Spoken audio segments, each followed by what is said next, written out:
তো বন্ধুরা, তোমরা তো সবাই জানো যে শফিকের একটা লিঙ্ক ভাইরাল হয়েছে।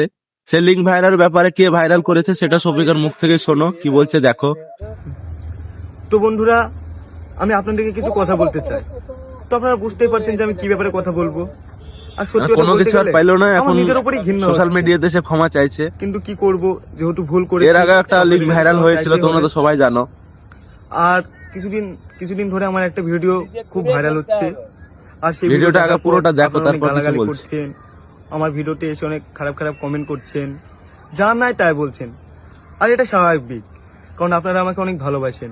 আর এত খারাপ ভিডিও দেখে আপনারা এটা বলবেন। তো বলতে গেলে এই ভিডিওটা 1-1.5 বছর আগেকার ভিডিও।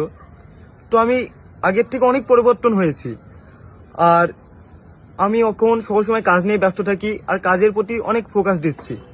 আর আমার কিছু বন্ধু আছে যাদের সহ্য হচ্ছে না, তারা চায় না যে আমি ভালো ভালো কাজ করি, তাই তারা এই ভিডিওটা ভাইরাল করছে আর ভিডিওটা পোস্ট করেছে।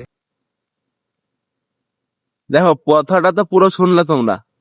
ব্যাপারটা হচ্ছে যে একটা যেহেতু ওটা করেছে ও, তো ওটা ভিডিও ক্যাপচার করার কোনো দরকার ছিল না।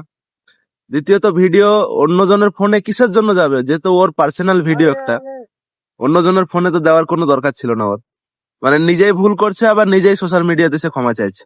এটা আবার কেমন সেলিব্রিটি ভাবো। মানে মানুষ ভাইরাল হয়ে গেলে কত কিছু যে করতে ইচ্ছে করে, সেটা এদেরকে দেখলেই বুঝতে পারা যায়।